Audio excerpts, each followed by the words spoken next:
Welcome to online tech. இன்றைக்கி இந்த வீடியோவில் என்ன பார்க்க போகிறோம் அப்படின்னு பார்த்தீங்கன்னா, பர்சன்டேஜ் ஃபங்க்ஷன் எப்படி யூஸ் பண்ணுறது அப்படின்றத பார்க்க போகிறோம்.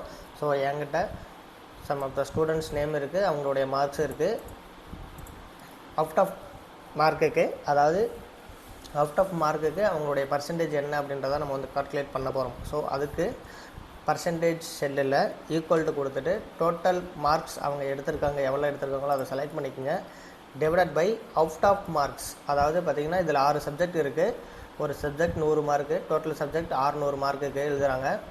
டோட்டல் 6 சப்ஜெக்ட் 600 மார்க்குக்கு எழுதுகிறாங்க. ஸோ அதனால் 600 அப்படின்றத நான் வந்து என்ட்ரு பண்ணிக்கிறேன். என்ட்ரு பண்ணிவிட்டு ஈக்குவல் கொடுத்தேன்னா அவங்க எடுத்த மார்க்ஸ் வந்து 392 அவுட் ஆஃப் 600க்கு.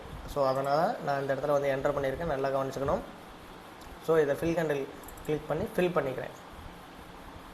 இப்படி தான் நம்ம வந்து பர்டிகுலர் ஸ்டூடெண்ட்ஸோடைய பர்சன்டேஜை நம்ம வந்து கால்குலேட் பண்ணணும். உங்களுக்கு வேல்யூஸ் கரெக்டாக வரலை, பர்சன்டேஜில் வரலை அப்படின்னா நீங்கள் இங்கே கிளிக் பண்ணி பர்சன்டேஜ் ஃபங்க்ஷனை செலக்ட் பண்ணிக்கோங்க.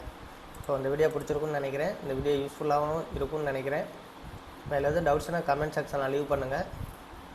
நம்ம சேனலை ஃபஸ்ட் டைம் பார்க்குறீங்கன்னா சப்ஸ்கிரைப் பண்ணிக்கோங்க. நம்ம சோஷியல் மீடியா பேஜ்லேயும் ஃபாலோ பண்ணிக்கோங்க. மீண்டும் நல்லதொரு வீடியோவில் சந்திப்போம். தேங்க்யூ.